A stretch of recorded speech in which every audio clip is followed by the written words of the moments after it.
All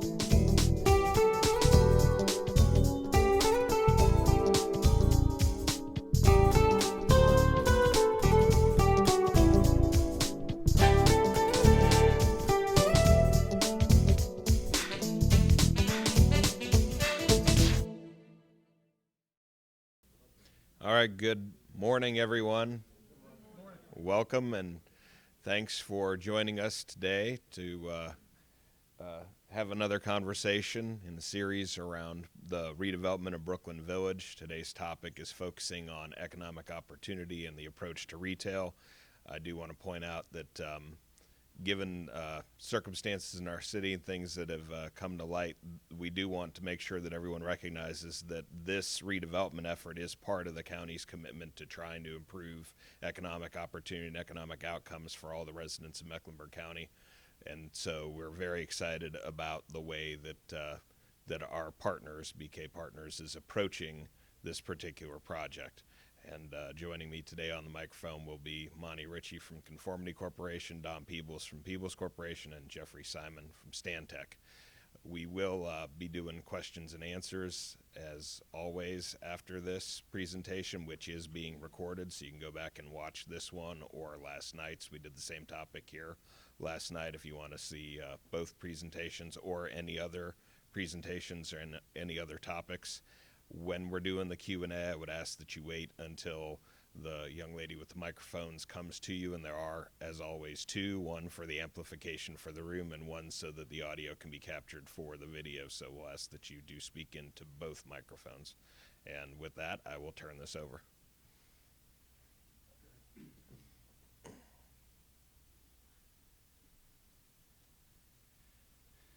Good afternoon. Okay. Well, it's good to be back, and it's good. I'm using the mic more for the television recording than for us. So, because I think it's important that we have a kind of conversation, we're continuing a conversation and a dialogue that we have had. I'm Don Peebles, the chairman of the Peebles Corporation and part of the development team for Brooklyn Village. We are here in what has now been our 8th, I believe, community outreach meeting to discuss the project that we propose developing in Brooklyn Village. And we're here and we're doing these meetings because we feel it's critical to recognize the history of Brooklyn Village by providing equal access to economic opportunity for African Americans, African American entrepreneurs, and also women and women-owned businesses.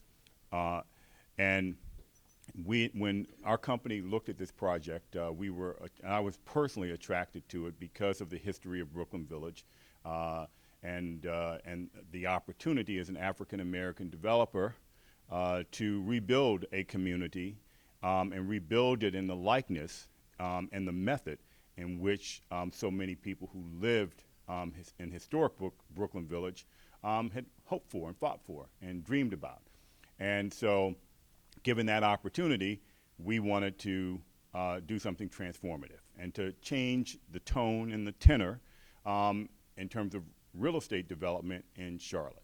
And so when we made our proposal, we proposed 35% of all contracts and all economic opportunity to minority-owned and women-owned businesses.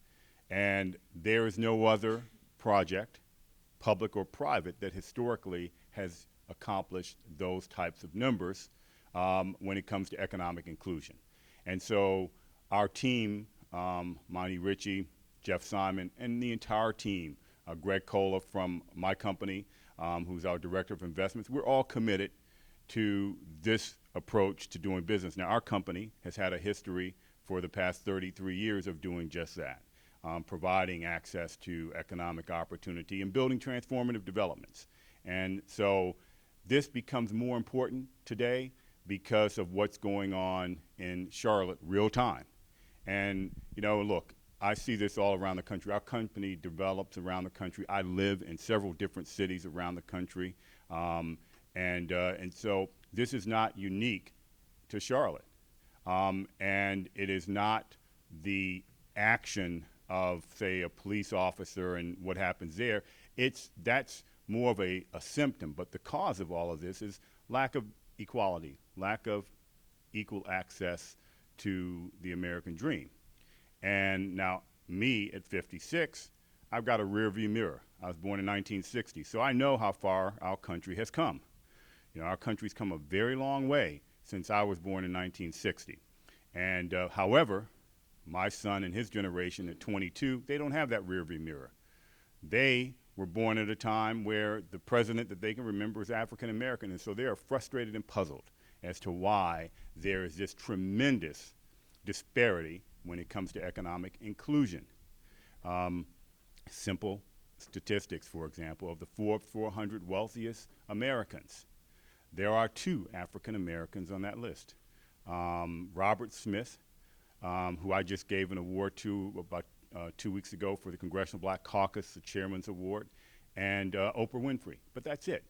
Now, demographically, we're 12% of the population, so that should be 48 members. So there at the top, you see that disparity, and then everywhere along the way, home ownership, starting businesses, personal income, household income.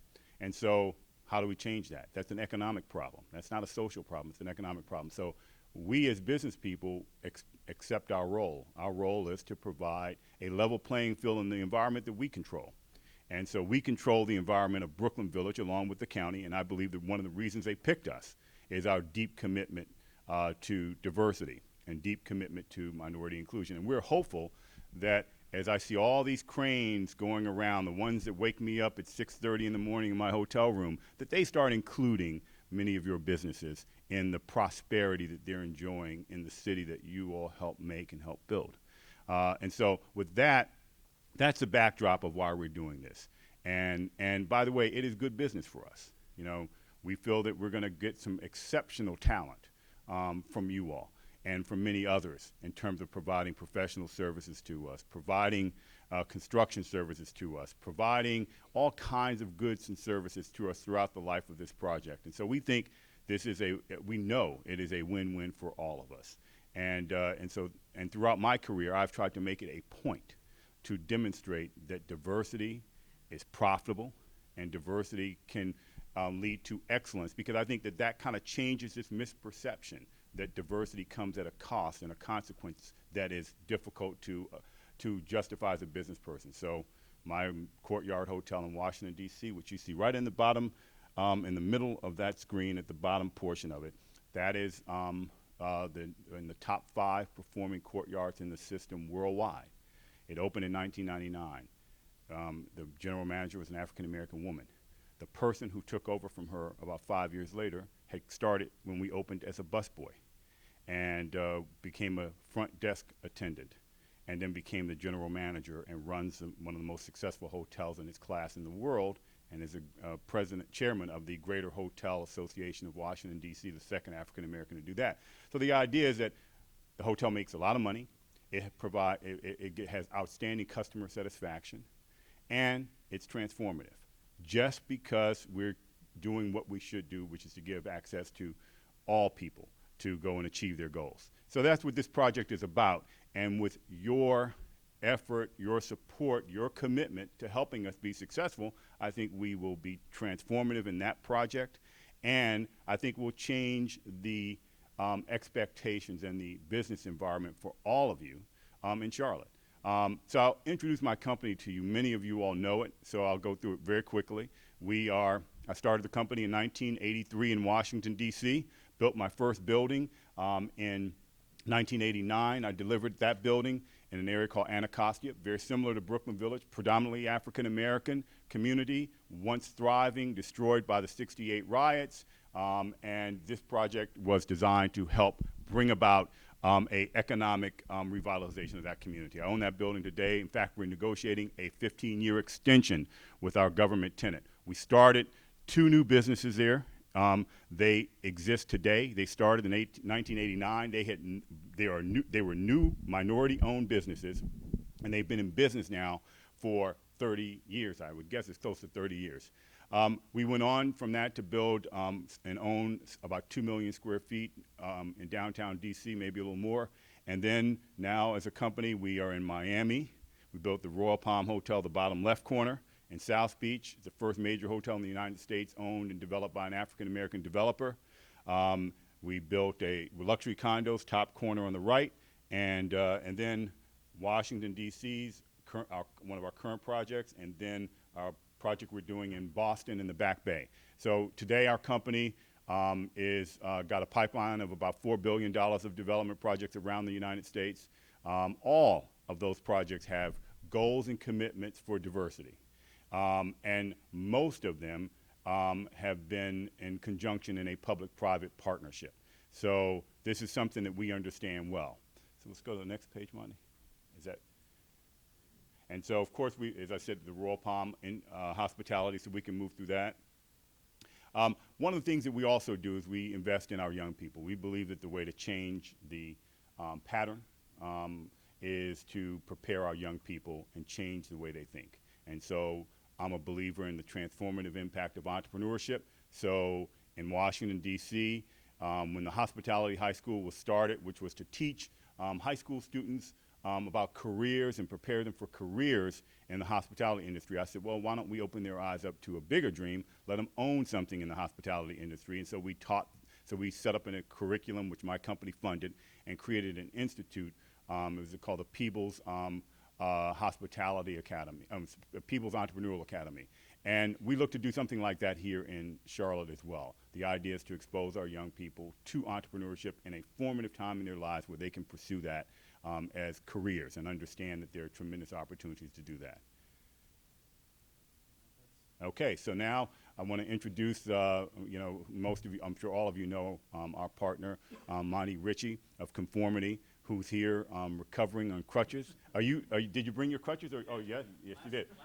Now, in the summer, I was on crutches, so we can show you by just how we get around sometimes the difficulty of the development business. Yes.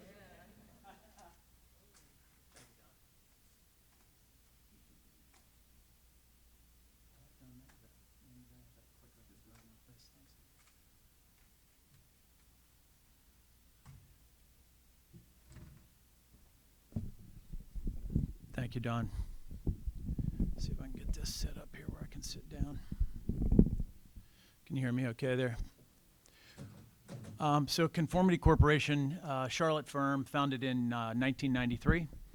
We specialize in infill and historic preservation, handful of projects right here, all within 3 miles of Trade and Tryon. We have approaching 300 million now completed, and all very, very close to the downtown square. That's relevant for Brooklyn Village because Brooklyn Village is going to be a dense urban development, and with that comes certain types of design and entitlement and construction challenges. The Williamson on the upper left is on a half an acre. There's 5,000 square feet of office in there and 22 residential units. It's an AIA award winner, as is the project on the right on the top, also an American Society of Landscape Architects award winner. On the lower left is Southborough, which is all the mixed use and housing that wraps the Lowe's Home Improvement Center in South End. That's actually a nationally featured case study of the Urban Land Institute for a variety of reasons that'll probably put you to sleep, but we're pretty jazzed about, but I'll spare you the details on that. That one gets a lot of attention. And then the Rutzler is an example of some of the preservation work that we've done locally. We have about a dozen tax credit certified, preservation tax credit certified buildings under our belt. It's sad that we don't have more to work with in Brooklyn in that regard, but there's a sensibility around the historic issues in Brooklyn that we bring to the table as a result of the work that we've done in the past. I've been in touch with a fellow named Jeff Wolf, who actually owns the Mecklenburg Investment Company building now and also owns the old AME Zion Church, and it was very sad to see the amount of abuse that the Mecklenburg Investment Company building took over the past couple days by, I imagine folks who were uninformed as it relates to the history of that building, but took a lot of damage, and he's in the process of getting that taken care of. Now we've built a relationship with him, like-minded as to the history and the culture and some of the things that we're trying to achieve. So we look forward to working with Jeff going forward. He is very successful in an unrelated line of business. He bought these buildings just as a personal interest matter, arts, culture, the story of Brooklyn, and is what he has in mind. And he's very excited about getting aligned with what we're doing at Brooklyn Village. So that's just really dumb luck for us, but we're excited to have met Jeff and to have a good and capable partner there. When we talk about retail, in Brooklyn Village, you want to know that we've got capable partners. So I already showed you some Conformity Corp information and talked about it. Another one of our the fellows we're working with is a fellow named Adam Williams, who's at Legacy Real Estate Advisors. Adam is about as active as anyone uptown, taking these little smatterings of dead storefronts all over uptown Charlotte and reactivating them. These are two examples. One's in the 400 South Church Street block. An old, you can see kind of a textured brick wall there on the upper left that'll be converted to storefronts. And then we have another little oddball space outside the Hearst Tower that is being permitted right now for a seafood restaurant called Sea Level. So Adam brings a lot of great relationships with tenants of all types and institutional building owners, institutional money. And that will be of tremendous benefit to us when we start thinking through how we want to tenant the space in Brooklyn, and how we want to go about designing and constructing it so that it's sensible for the folks who end up using it. We have about 200, and I want to mention one other individual there, Jennifer Stanton, who owns Retail Advisory Services. We did not get any slides from Jennifer, but Jennifer was involved with Faison in the repositioning of South Park Mall. She is currently, this is 10, 15 years ago when South Park really started to blow up, and then it sold a couple times. And she's currently she's on the team that's reviewing the main library branch uptown and the plans for the main library branch. Very accomplished. She's a professor at Johnson and Wales University, and we're excited to have her on the team. We have about 250,000 square feet of retail in Brooklyn. I think I spent a little too much time on some of this yesterday, so I'm going to try and be a little more brief, because what we really want to talk to you all about are those components that matter to you, right? I mean, how are we going to ensure or work towards the notion that there are going to be storefronts that are available to all and result in a little more diversity, result in us getting to some inclusionary goals that we have in mind. So the way we do that is by making some very deliberate choices around how we end up programming space and delivering spaces for businesses of all types who may have interest in being there.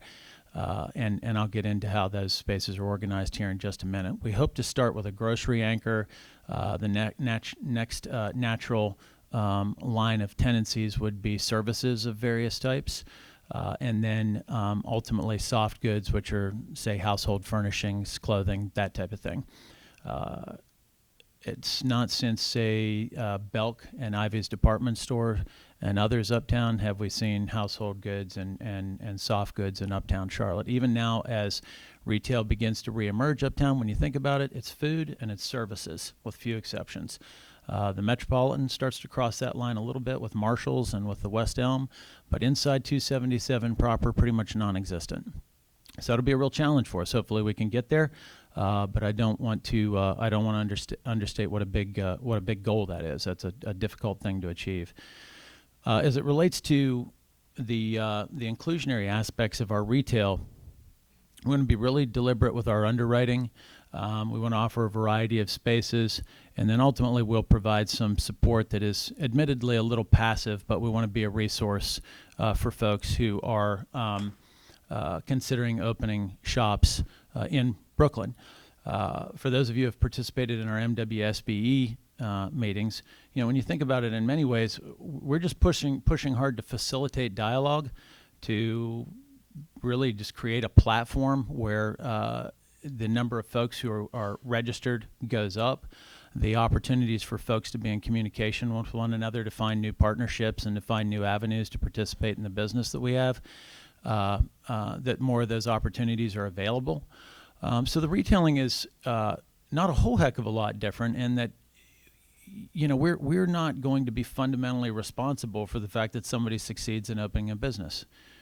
I mean, the business has to be successful on of its own accord, right? I mean, it's got to be a good business. But to the extent, going to the top bullet, to the extent that maybe not every business gets the same look whenever someone comes in with a business plan, comes in with a set of financial statements and so on, we want to be deliberate about making sure that the way we review businesses is consistent and deliberate, with an eye towards finding, because we choose to find, minority-owned businesses who will succeed in our inline retail opportunities.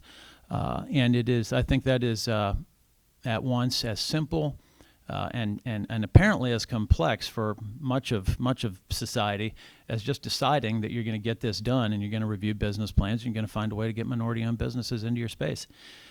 So that's what we're talking about when we think about deliberate underwriting. Variety of spaces. Retail often opens at around 1,800 square feet. We might offer some spaces that are 800 square feet or 1,200 square feet. Smaller spaces that drive the gross cost of occupying the space down. Flipping back up to deliberate underwriting for a minute, businesses that underwrite well, we may well be able to pony up some capital to help get the upfits done. And yeah, this came, I think Don may have expanded on this yesterday, or it's come up in other dialogues, and I'm always sort of cock my head on this, and this may be a function of the framework that I have on life, right? Which, you know, I own buildings, and I know a number of people that own businesses and so on, and it's not at all unusual for them to get upfits, right? They come in, they submit their business plan, you negotiate your terms, and we're completing one now that is a 6,500 square foot office user, engineering firm, majority-owned firm. And there's a $240,000 upfit attached to it. The landlord's just going to pay for the upfit, $240,000. Minority businesses should be getting the same look if it's a good business. So it's that type of thing. That also goes to the deliberate choice piece. Online resources, we'll just add materials to our website over time that hopefully as a repository is useful to folks who are considering either opening or advancing their business, and there will be opportunities along the way, because I think, you know, Dennis with the county would point out to you that this outreach process for us doesn't begin, execute, end. The start to the outreach process is what y'all, and many of you have been here many, many times. It's just the beginning of the outreach process. It's the most intense by far, but the county is going to hold us to ongoing outreach. So there'll be other opportunities to, you know, seek information, ask questions, and where we can add value along the way, even by way of dialogue, we will.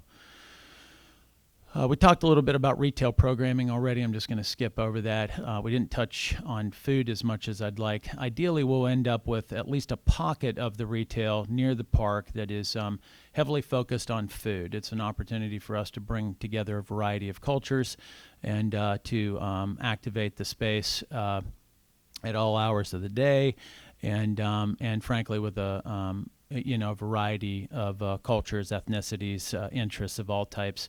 And again, that's just a function of being deliberate, being strategic, and working hard to get a really interesting food space set up. And we'll take a look at some places where that might occur. Looking back at some of our other sessions, parks, open space, culture, history, that type of thing, you've heard us talk about our efforts to take up the Brooklyn story, to interpret that in the horizontal plane, parks, installations of different, in the park, installations of different types. And I'll be very vague with that now, because over time, that'll be a conversation that we have with the Second Ward High School Alumni Foundation and other stakeholders. Hope to spend time with David Taylor at the Gant Center later today, discussing a strategic partnership with them. Arts and Science Council will be involved. What was the Afro-American Cultural Center today, the Little Rock AME Zion Community Center. All these groups will come together and really instruct us, for lack of a better way to put it, on what they think the best outcomes look like. So when we think about retail and the food offerings and so on, all these things need to work. And if we can get that to sync, which I'm not suggesting that that's an easy symphony. That'll be tough to put together, but that's the goal, is to get these things all humming and working together. So when we think about local businesses, and we're talking about the retail program, I should volunteer that there will, of course, be national retail there. If we're doing things right, there darn well better be some national retail there, credit-rated names that you'll recognize. That makes it a little more feasible for Don and I to borrow money and for other elements of the project to succeed.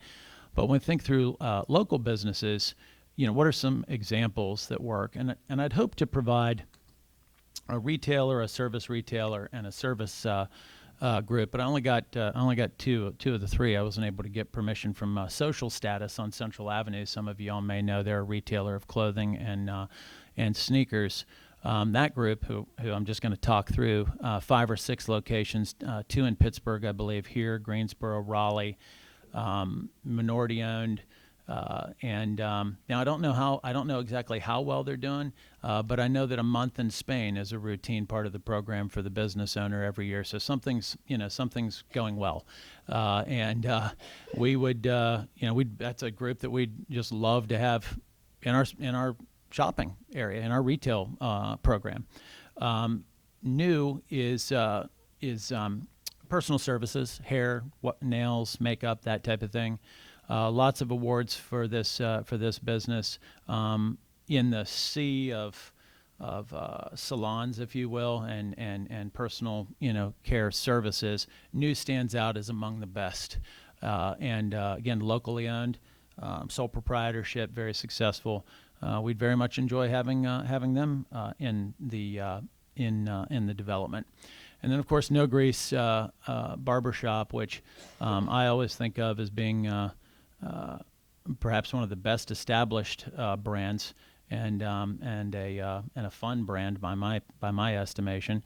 And I want to thank the Johnson brothers for allowing us to use their information on the web. So thank you for that, and thank you for being here again today. Very successful local group.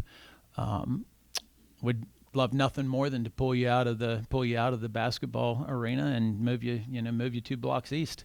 So we'll see how that goes. But I suspect we'll have to win that business. I mean, here's a business, that is doing so well that that's not automatic, right? We're going to have to win. We're going to have to win that tenancy, and so we look forward to having conversations like that one.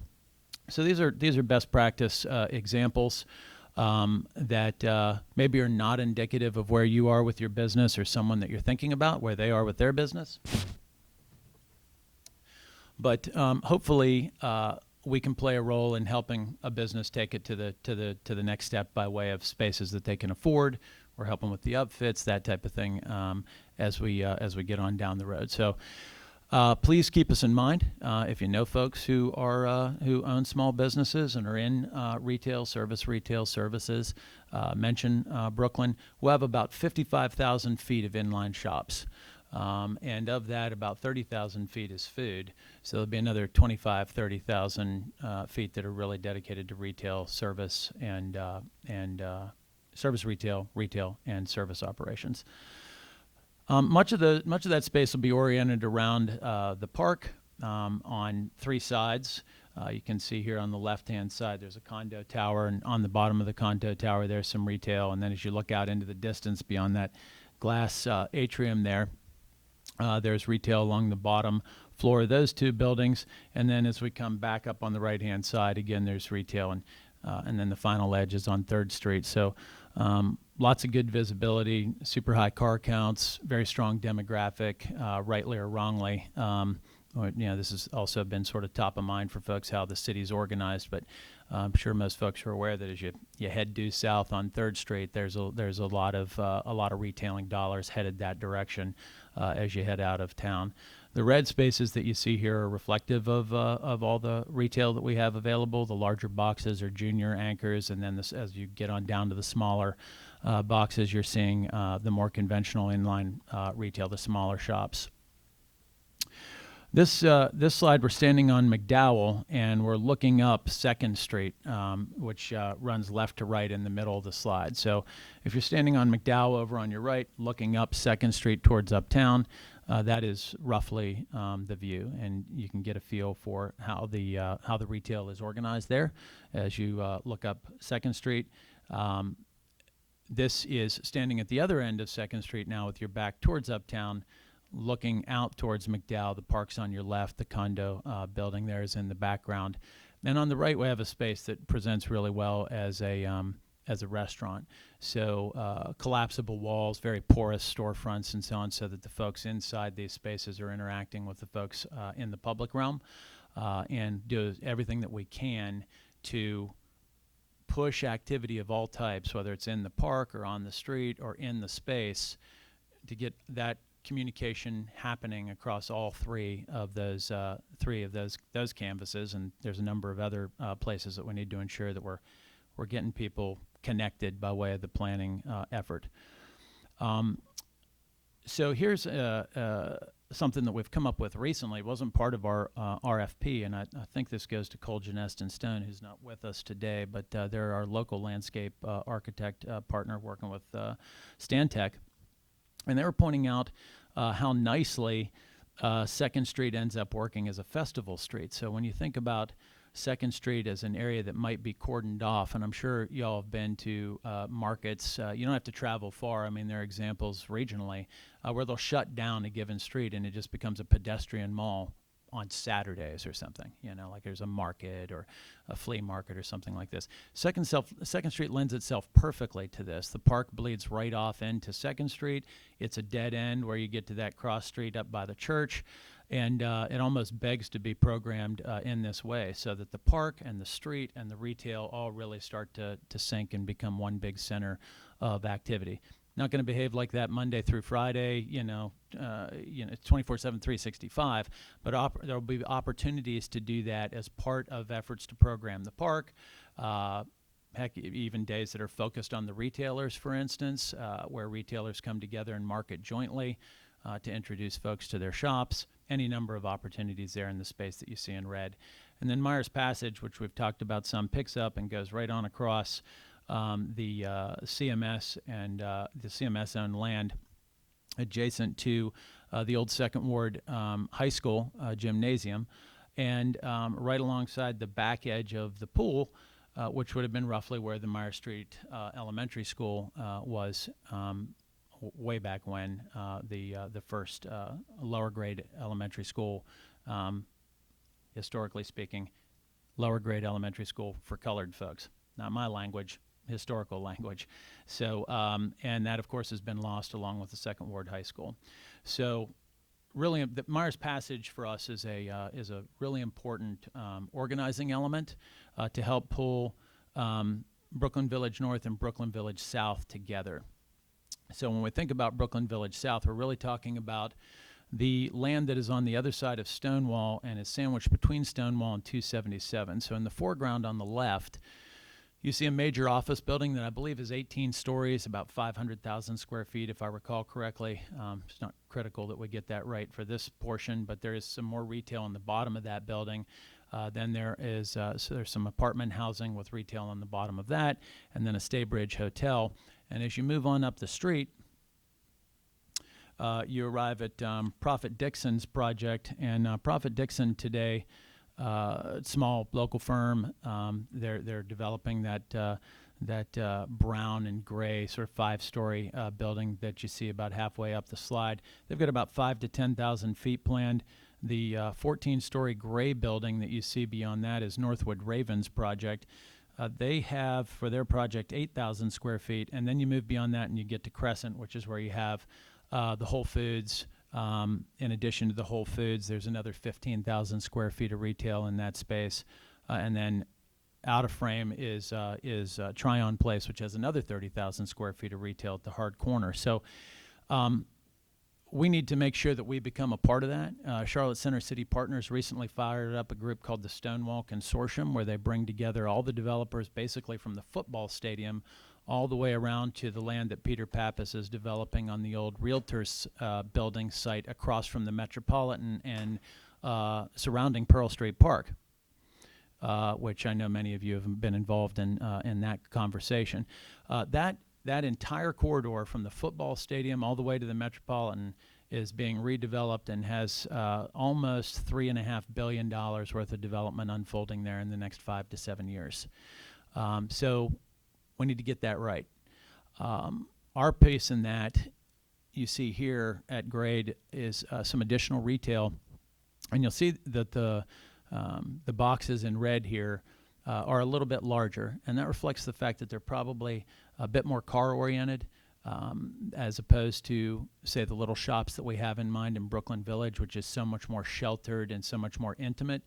It's really difficult to get this part of our development to feel as intimate as what Brooklyn Village does, but we think we can still get the street right and get the sidewalk and the street condition and everything programmed in a way that feels comfortable for the pedestrian. But we think the marketplace of retailers, that those retailers are going to be more car-oriented, that they're going to want to be able to take advantage of the accessibility here and the visibility from the freeway. This is just an image of the base of this tower on the left, where we anticipate having a large format retailer. That's one view there. You can see the retail on the left, and then the lobby for the office tower on the right. So we bring all that together with Myers Passage, which does a number of things well. It links Brooklyn Village North and Brooklyn Village South, but perhaps more importantly, it links First Ward. It links our developments to transit. It looks like it's going to become an overland connector for pedestrians and bicycle, folks who are dedicated now to bicycle planning in Charlotte. And this is rapidly becoming the preferred route. So I think that's going to be a very active space. Didn't mention this yesterday, but I'll mention it now. We've made an offer on the old Second Ward High School site. Of course, we would not be purchasing the gymnasium or impacting the gymnasium, but we sure would like to be involved in programming that land and making it a part of our development. But we don't have any response from CMS on that yet. But I wanted to mention that here. That would give us some control on the west side, at least, of Myers Passage, all the way from 3rd to 277. So things that our retailing program, I think, does really well. If you look at the building here in the lower left, that's the Mecklenburg Aquatic Center. So I like the example of a family traveling for a meet at the Mecklenburg Aquatic Center. These meets are frequently 3 and 4 days long. We have planned and have a commitment from a Staybridge Hotel less than a block away. It's an extended stay hotel type. So this family comes into town. They stay at the Staybridge. They go to the meet. They realize they've forgotten something. They go to these larger format stores that are on Stonewall, a Marshall's, a Nike, somebody that has soft goods, and they pick up something that they forgot: athletic socks, goggles. I don't know. Make something up, but it's not a hair salon, right? It's not a restaurant that's occurring in Brooklyn Village. It's a retailer. So they pick up what they need there. They go back to the mate. Hey, Jennifer, and then they move into Brooklyn Village for lunch, perhaps. And they have some lunch by way of Myers Passage. They just hop on Myers Passage, walk down to Brooklyn Village, have some lunch, maybe knock around in some shops. And while they're over there, pick up some dry goods at the grocery store, like a bag of chips or some cold cereal, something like that, to take back to the hotel whenever the meet's over so that they can have breakfast the next day. That type of programming, those types of outcomes are not far-fetched. Difficult. Okay, not easy. I don't get up in front of a batch of retailers and tell that story, and everybody just lines up and starts signing leases. But that's the goal. That's the type of outcome that we're hoping for. Some examples here of urban big box, all types of things happening now. This has been in the news for years and years. The different things that retailers are doing to stretch to get into environments where they really want to be, where the barriers to entry are quite high, say with the planning department or organized neighborhoods, that, hey, if you want to be here, Walmart. I mean, look at this Walmart. I've seen some interesting Walmarts. I mean, we brag about the Walmart on Independence Boulevard as though, it's kind of next level because it's got the villagey thing happening with the broken up facade. And you see something like this. So they will stretch to get there, and then we, on top of that, need to deliver these interesting and engaging urban storefronts that are more incremental, moving around the site. A particular approach to retail that I'm not very familiar with, I joked about a little bit yesterday that, I don't know if I'm not on the right Twitter feeds or I'm not holding my mouth right on Instagram or what it is, but I don't know a darn thing about how pop-ups work. Nothing. I've never been to one, but rumor has it that these things succeed and that Charlotte's had some success with them. Myers Passage and the Festival Street that I pointed out earlier lend them. I know that they lend themselves perfectly to this type of opportunity. I'm just not real clear on how that gets done, but I know that we've got the canvas for it, right? We've got the spaces where it'll work. So that's it in a nutshell. We're going to take some questions here in a minute. I want to mention one or two things real quick just from a housekeeping perspective. This is the type of thing that you can expect to see on our website over time. It's quite shallow here, to be honest with you, but we'll add more and more material to the website as time goes on to create resources for folks who are pursuing small business opportunities. We received a question from the audience at our last session that I thought was pointed and on, right on task around the makeup of our own businesses. We've talked about MWSBE opportunities of all types, including this one, and we got the question, well, how's your business put together? How many women are in your business? How many minorities are in your business? So we answered that question, and Stantec at the time, which is a very large publicly traded firm, wanted some time to just take a look at that when they got back to the office, if you will. And so for 2015, Stantec's numbers are 31% women and 19% minority. There have been a lot of acquisitions in 2016, close to 10,000 employees. So those numbers are not updated, but those are the 2015 numbers that we have currently. And Jeffrey may want to talk about that a little bit more later on. So that's it for the presentation. We'll take some questions and answers here. Again, I'll ask you just one more second. We're wrapping this one up now, our public sessions. And then we're going to be holding a few stakeholder panels that will be more general in nature rather than topical. This will give us an opportunity to reach out one more time to say arts groups, foundations, and so on that we don't think have been completely or fairly represented in these meetings. We've data capture on every single person and group that's been here. So if we go and we look back through our stuff and we see that the Knight Foundation's never been represented, for instance, well, we need to, the old saying, what do you want, a formal invitation? And some of these individuals and some of these groups are going to get a formal invitation, and they will come to these panels, which will be a general overview similar to the kickoff meeting that we did several months ago. And then we'll wrap up on October 20th with a town hall meeting that will be a reflection on what it is that we've achieved over the past 2 or 3 months as we've moved through this process. And then thereafter, and I'm gonna ask Dennis to look at me cross-eyed if I'm getting this wrong, but I think after the town hall meeting, we will move to county commission shortly thereafter to tell them what it is that we think we've achieved and begin to collect feedback from our partner, Mecklenburg County, soliciting any additional thoughts that they may have, feedback that they may have, anything they want us to change, do differently, et cetera. So that's it in a nutshell. We'll take some questions. My name is Tommy Robinson. I had a studio downtown Charlotte for 28 years. And one of the biggest problems Charlotte had was to move the retail space inside of the building. And I confronted several people on several occasions asking where they could get certain items, because people stay in the hotels, they don't want to buy the hotel stuff, so they would ask me. And so with your retail space, make sure you have wall marks. That's what people look for. They look for toothbrushes, toothpastes, gargle, and and Charlotte haven't had that. They had all the retail space on the inside of the buildings, and then when the Bank of America closed for the weekend, the buildings are not closed, but people don't see people going in and out of them, and people stop coming downtown Charlotte, period. I was down there for 28 years, and the worst thing you could see on a Saturday was downtown Charlotte because it was dead.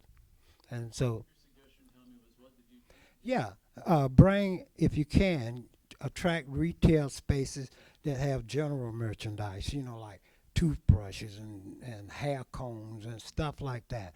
And then the tourists look for, like Charlotte, they had where you could buy souvenirs and stuff, but it was closed on Saturday and Sunday, which didn't make any sense to me. Yeah, so try to attract spaces that the general public interested in, and I think you'll get a lot of support from it because I saw people walking downtown in daisies because there wasn't nothing open but a restaurant, a discovery place.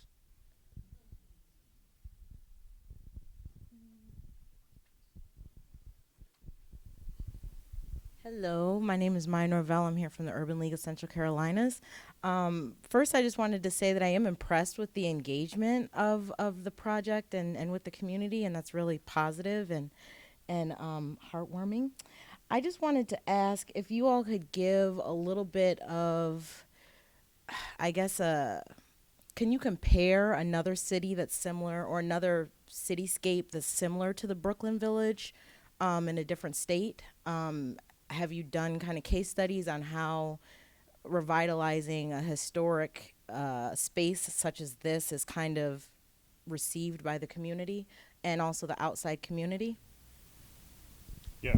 By the way, generally speaking, historic districts actually have buildings in them that make them historic. We're unique here.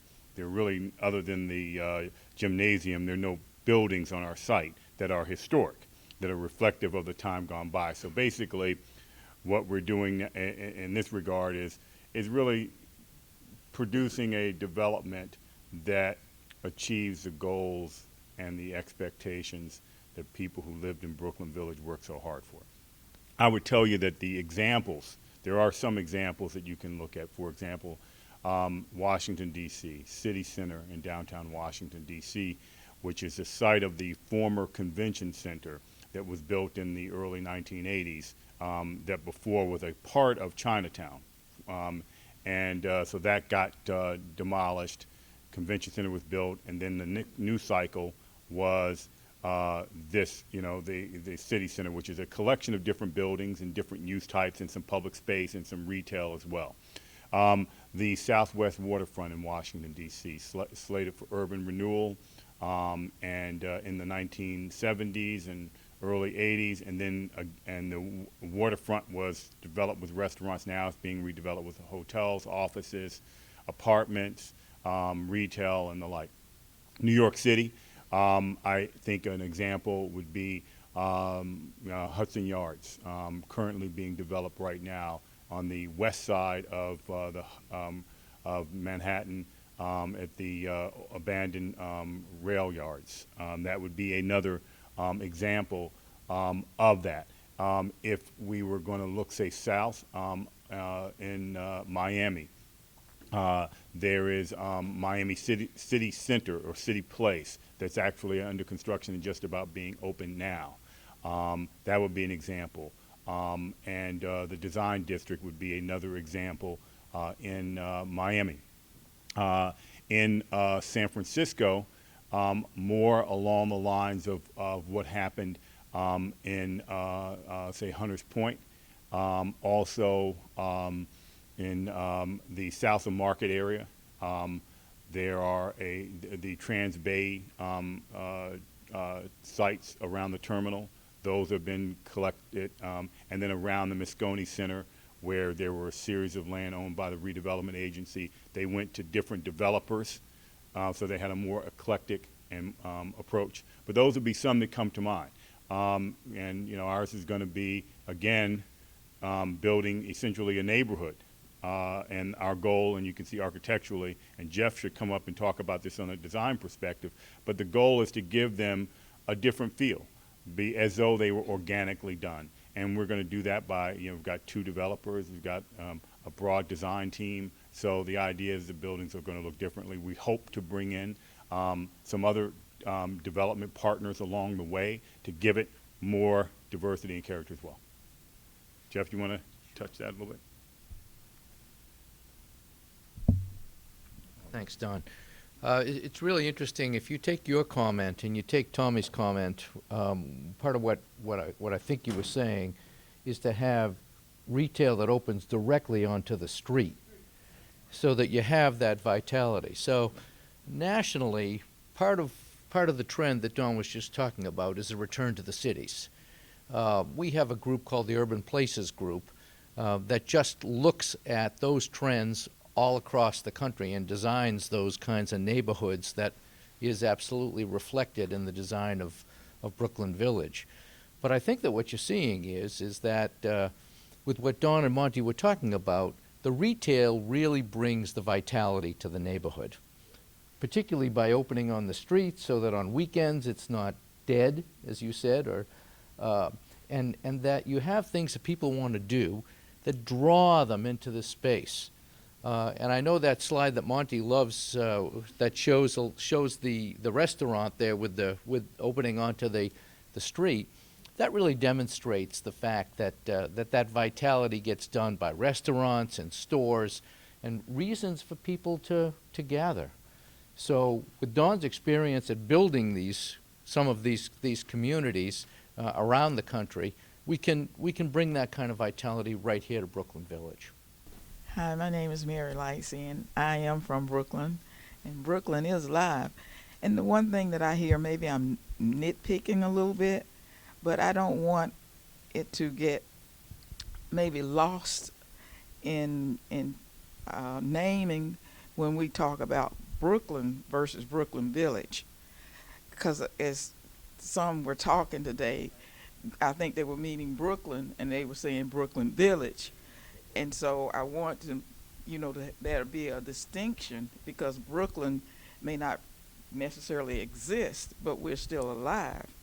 So I want there to be a definition between Brooklyn, the old Brooklyn, versus Brooklyn Village, the Brooklyn of the future. First, thank you. This is probably my second or third meeting that I've been to, and I agree with the other person that asked the question. This is very heartwarming to see the outreach that's going on prior to the actual project. I used to work for Exxon, and we would have major projects out there too. And I'm not sure that we did quite as much outreach as you guys are doing on this project. We did a lot, but compared to, in comparison, this is very good. So with that, I guess you've gone through many meetings, and you're going to talk to Mecklenburg County about what you've achieved, which is great. I can only imagine that you've also learned a lot from having all these meetings. Do you guys plan to compile the learnings and then share how they're going to be influencing the design as we move forward? So the short answer is yes. One of our main tools is a master stakeholder list. It's a stakeholder list that the county helped us develop on day one, north of 200 individuals and groups. So we're tracking that pretty rudimentary system, green, yellow, red. Are we satisfied with the touch point with that individual or group? And we will use a tool like that going forward, even beyond the preliminary outreach. Say the county wants to stay in touch with us for on a monthly basis or a quarterly basis thereafter. That's likely a tool that we'll show up with over and over again to show how we're doing with stakeholder touch points where we've didn't get to everybody in our preliminary outreach. We have touched an awful lot of folks, I think north of 1,000 at this point, so major portions of our stakeholder list, and then many folks who weren't on our stakeholder list. But of course, we're taking up all that information by way of the sign-in sheets and sticky notes. And, if you've written it down anywhere, we have it. So we'll take that information, we'll convert it into a number of themes, and then we'll carry those themes to Mecklenburg County, and we're going to make claims, right? We're going to go to Mecklenburg County, we're going to say, well, we think we heard this, and Dennis and others who are critiquing our performance are going to look at that and go, well, I watched this video, or I was at this meeting, and that's not what I heard, or absolutely, that's exactly, ideally the way it goes is absolutely, that's exactly what we heard as well. So we'll collect those themes, and then we'll start thinking through how they impact the development. And much of that is going to have to do with what it is that the county is saying to us in response to the feedback that we've gotten. There've been a couple things that have stood out. The county warned us on day one that parks was going to be a big issue. We've heard from a ton of people, and parks has been the loudest theme. I've been shocked, go to specifically something that we've learned. I've been surprised to how completely many folks who actually went to Second Ward High School and came up in Brooklyn disregard that issue. I mean, it's not an issue for a lot of folks who we feel like we're responding to most directly, where the issues are the most difficult. That doesn't change the fact that we've got a $750 million project that's newly developed, needs to be a good urban plan. So it's this push-pull, and we'll take those things, go to the county, and conversation will ensue. I hope that doesn't feel too squirrely, but that's really the way it's going to go. Does that answer the question? It does. Does it ever get to a point where you share it with the community? I mean, we've come to these meetings, we've heard you talk, we've given feedback. Does it ever come full circle to be shared with the people that are inputting into the Yeah, I think system? I can safely say, and I'm going to ask Dennis this and look for a nod, but generally speaking, we're going to be required to put forth on a public platform everything that we do. I'm gonna get some feedback from the man himself. Here he comes. I'm always a little intimidated when he comes walking down the stairs. Yeah, the purpose of the last town hall meeting is to start by saying in phase one of the community engagement, this is what we heard, and that's why we want everybody who's been a part of this all the way through and everybody else to come and to listen, and when this mirror is held up, for everybody to say, yeah, we agree, that's what we said, and not just that's what we said, but also that's what we meant, because there can be a difference between the words and the way that they're used. So we want to make sure that we're capturing everything contextually as well, and that will be the test for then going to the county commission, where we will share with the county commission not only what we've heard, but who we heard it from. So the sign-in sheets, everything that we've compiled, all of that information, that wasn't just for the heck of it. It was so we can say we had 5,000 discrete individuals show up. We had 350 people who came to every meeting, to covered each topic. So we want to be able to say comprehensively, this is who we talked to. We recognize that we haven't heard from group A, B, C, or D. We're hoping that with these panel discussions that we're having prior to last town hall, that will be an opportunity to get other folks engaged. But by all means, phone calls, emails, everything else that's compiled, every bit of that data, and everybody who hasn't spoken yet, everybody who hasn't engaged for whatever reason, we want their voices. We're going to record those voices, and every bit of that data is going to be turned over to the county commissioners and shared with the community at large.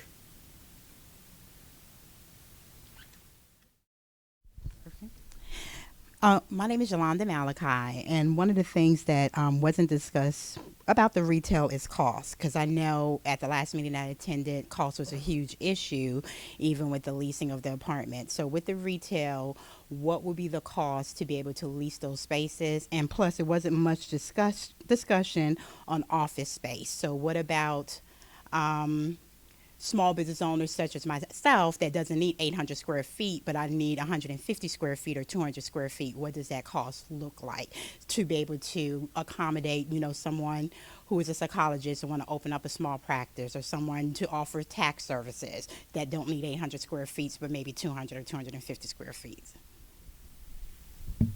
We don't know what the costs are going to be yet. We're formulating the plan, which is a part of this process, and then we're also going to program the building for that.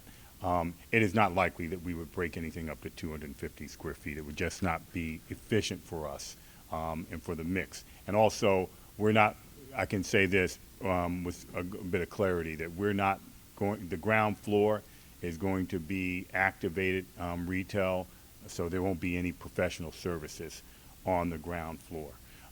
So if we end up with any office use, then that would be an opportunity there. And what we would look at is something like WeWork or the like. And they're the ones who break up the office space for 200 square feet, you know, but the developer owner leases them 20,000 square feet, and then they make their money by fragmenting the space and providing incubation space for entrepreneurs and business people. Hello, my name is Damian Johnson with No Grease. I hear a lot of people talk about the warm and fuzzy feeling they having right now, but the truth of the matter, the business side of it is not so warm and fuzzy. When we tried to get into the Bobcats Arena at the time, it was an empty space. It was just dirt on the ground, and we had to get the money, the upfit money, up front to get that building fitted up. So just so people have an understanding, that was a $200,000 project, and we had to come up with that money up front. Now that's fine. We did have an upfit allowance that came afterwards, but in the beginning, we had to get that money up front. A lot of people talk about, I want to make clear, they talk about how did we do it. Some people mention Bob Johnson, but the issue that we had with Charlotte is we had the financials, we had over a 10-year history of being in business successfully, and we could not get a loan here in Charlotte. That was the issue that we had. And so by happenstance, I had a client who was a billionaire who sat on a chair of a bank in Miami that I gave the same financials to them, and I got the loan. So Charlotte has a big issue with how does small black businesses get the upfit money that they're going to need in the beginning. So outside of all feeling warm and fuzzy, I don't know if you guys are going to have something in place for small businesses or black businesses to get that money up front that have the financials. We're not looking for handouts, but if we qualify for the loan, we should be able to get those loans to start these businesses. Look, I've talked about that several times. In fact, you know, even last night a bit, that here we are in the second largest banking center in the United States, and small women-owned and minority businesses have the number one challenge, which is access to capital. And so that's got to change. And by the way, you all have to be a part of that change, because I think you all have to raise the expectation. They are doing business in your city. They are many times headquartered in your city. They have, the federal government has imposed, because of all these mergers and so forth, tremendous amounts of Community Reinvestment Act loans. And so they need to be called on it. What we're going to do, though, is that type of service providing for small minority and women-owned businesses will be a part of the criteria of who we borrow the $600 million from, which is where these banks all make their large amounts of money. And but no, we recognize that, and I think it's very important that you pointed that out to your peers. It is a challenge, and it's a challenge across the board in whatever level of business, whatever level of experience. You know, so you have businesses that are established, that have good track records, that are credit worthy, and the owners are credit worthy, and yet they still have access to capital issues. That's a community issue. That's not our issue. Now, we're going to address it on our project as best we can, but that's really, that exists because nobody's talking about it. And I think if people start talking about it and maybe engaging the Urban League, because that's part of the Urban League's function, is to advocate for minority entrepreneurs, advocate, because it doesn't make sense. And by the way, this is a response and story that, and challenge that we hear, that on all these community meetings that we go to, that is a central issue. And it always, 100% of the time, comes from someone who is a minority. So that tells you that there's an imbalance. And by the way, that's part of why people have been protesting, you know, here in Charlotte. Not just because of one person who's had a tragic, you know, loss of life, but the cumulative effect of denying economic opportunity.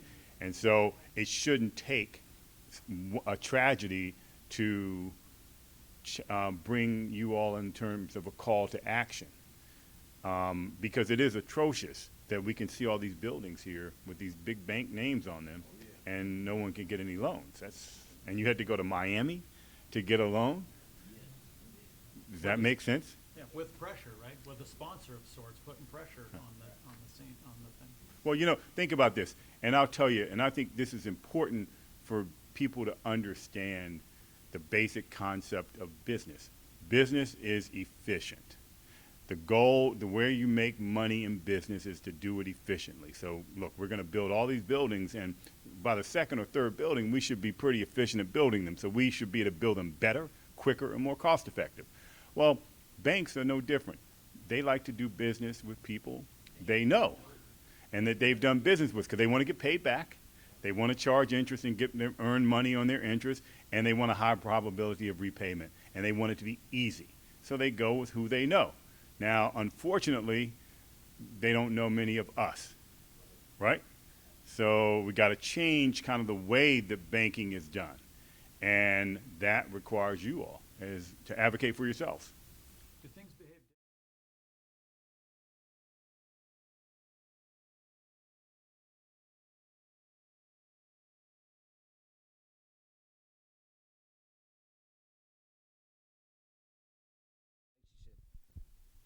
That first opportunity with the bank in Miami was it set the foundation for us to move forward. So when people see the growth of No Grease, that was a big opportunity for us to not only get the loan, but to really seal the deal by paying the loan back. And from then we've had access to capital that most black businesses just don't have. But again, it was off relationships. And I thought that we had did enough in Charlotte to have relationships that would have qualified us. Because I understand them not feeling that comfortable with doing $200,000 with a barbershop, especially they don't understand how much black people love their hair. So, but that's a conversation they gotta get to know us so they understand that we like to get our hair done more than every 3 months. So that was really nurturing a relationship with the banks, but it just happened to be a bank in Miami first. We have a local relationship with a local bank here. Mm-hmm. Well, look, I think M&F is one of the banks that was here yesterday. They're going to be active, and they have a goal of reaching out to small minority and women-owned locally based businesses. And I think and so they see the opportunity there because they can only lend. Now that's a different type of bank. That bank can only lend $5 million, so they don't get to make loans to say someone like us because our capital needs are so much greater. We're going to be borrowing $600+ million. So in order to make money, they have to do business with small businesses. So, but the large banks have a requirement to do that too, and they just need to be held accountable. And I think, look, businesses and people get away with whatever they're allowed to get away with. Look, we're hearing about how some businesses pay so little in taxes. Well, it's not their fault, right? Because if the laws say that they can get away with paying less taxes, they're going to do it. They're not going to be altruistic, and pay more taxes. It's like, Warren Buffett said that the tax rate is too low and should be higher. Well, he's free to write a check to the Treasury anytime he wants to. He chooses not to. But so the reality is that banks will only do what we expect them to do. So they'll follow the rules as we allow it. Another question over here. Hey, I'm Peter Carey with PAC Public Relations. We own a small business here in Charlotte. And we worked, I know you alluded to not understanding how the pop-up shop sort of work, but I wanted to ask a question that was twofold. We had some challenges when we curated a pop-up shop that was very successful with Center City Partners, and I wanted to understand if there was going to be, if you could elaborate a little bit more, if there was going to be open space, indoor space downtown, because we had challenges finding a space to accommodate the different retailers, vendors, makers that are in town. It's very easy to produce and low cost to produce a pop-up shop, but it's very profitable for the vendors that attend them. So I think that's a very major function because it's hard to find open indoor space in the uptown area, as well as to produce other events like art openings within the community, fashion show presentation, things like that. So could you expound a little bit more on that space and how it's going to be dedicated to for an event sort of setup? Well, look, pop-up space is different. This is not a pop-up space type of development. Interior pop-up spaces generally are in exhibit halls, like exhibition halls, convention centers, and they run parallel to a conference. So like I chair the Congressional Black Caucus Foundation Board. So a couple weeks ago we had our annual legislative conference. It runs 6 days. So we've got, 25, 30,000 people coming through the convention center. Okay, so we have a exhibition hall, and that's where the pop-up stores go. So that's not going to be what we have here. Now, on the flip side, we're doing a project in Philadelphia on the Ben Franklin Parkway, and there's a park out front of us. Same thing in D.C. We've got a hotel we're building, and there's a park out. There, those will be programmed to accommodate pop-up type of stores and so forth. But there's got to be some impetus. We could never have pop-up stores come in, there are no cost bases and so forth, and undercut the retailers who are spending $200,000, $300,000 per space to build out or more, and have their business plucked off. So that it's underutilized space, or space that is that's going to have a volume of foot traffic for a short window of time. Yeah, Tommy Robinson again. I hope on the retail space that you use individuals, take advice from individuals who know retail and know business, because in Charlotte we have a lot of people coming with ideas and they don't have a creative idea in their head. And so I hope you be conscious of people coming to you with these ideas. They don't know what they're talking about, and use people who have been in business and such. We're going to try to get professional people, and we have some on our team. But look, every idea, they're part of the creative process, and I think this is important for everybody to understand. And I think it was you who said that we would also be learning through this process. So part of this is for us to learn. This is great market research for us. Look, we got a product to build. We need to hire and retain talented people and talented companies to help us build it, and we need to satisfy the market demand. So companies do all kinds of market research to accomplish those goals. We are getting market research. So the creative process is throw out any idea. We'll listen to it if it fits, maybe something we don't think of. So the creative process is good. We're going to be, we're going to be practical with what we have in the parameters we have. But I think it's important that we all throw out different ideas, and it's up to us to figure out what we haven't thought of and like. But we're getting a lot of information, a lot of knowledge, and also getting to know people who are active in the community that care, because you obviously care about the community because you're here today in the middle of your day. You are here to talk about a private project that you don't own, and we like you to think of yourselves as owners, because it will improve your communities, and it will also, you can help create what will be here.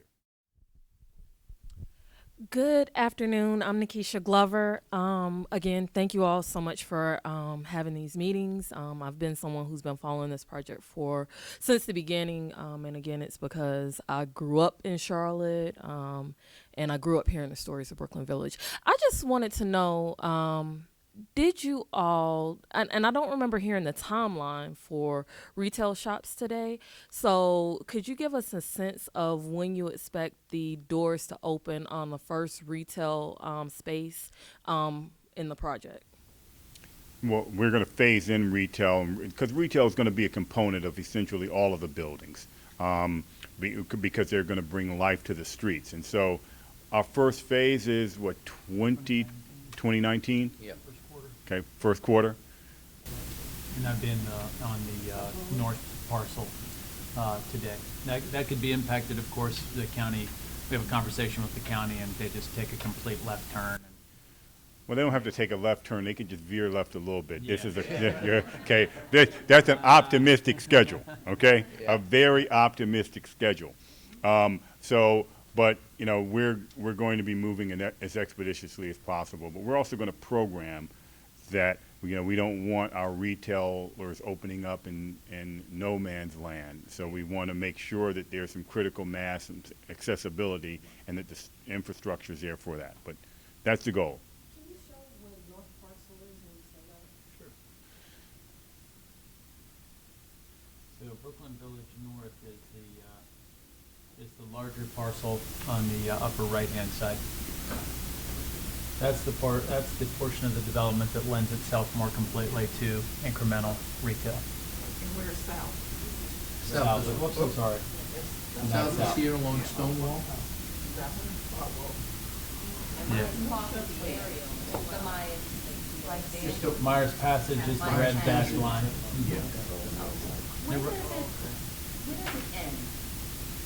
So it goes up and you weave around the government center and it goes right back to the 2 blocks of Myers Passage that still, or Myers Street, excuse me, that still exist, and then continues right on into First Ward.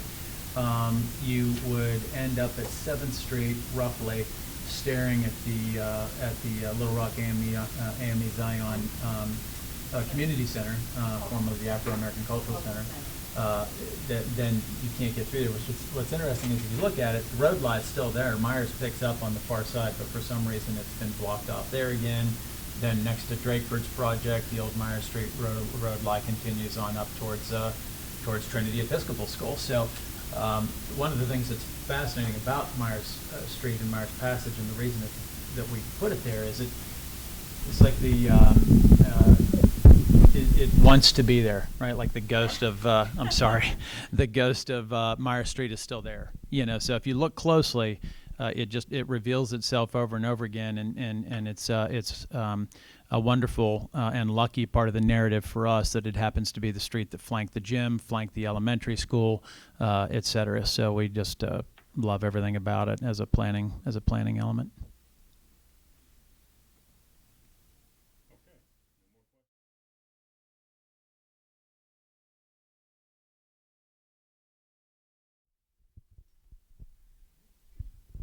My name is Frank Manigo. I'm originally from Brooklyn neighborhood. I just had a comment and a question. Brooklyn had a lot of churches. St. Paul Baptist Church, United House of Prayer, and Friendship Baptist Church, which was less than a half a mile from where you're building. I know you have talked to Little Rock AM and Zion, but have you talked to these other churches that may be involved for the cultural center or maybe even a religious retail area? So the short answer to that is yes. We prepared letters and hand-delivered letters to all 13 churches that were raised in Brooklyn. Every successor congregation that we could identify, we hand-delivered letters to their leadership with an eye towards promoting turnout at these meetings, the idea being that the administrative and faith leadership there push that down through the congregation in the interest of those communities sort of finds its way to us. I wish I could tell you that I've seen more evidence that worked, but I want you to know that we were proactive about reaching out to every single church that was removed as a result of the urban renewal project in Brooklyn.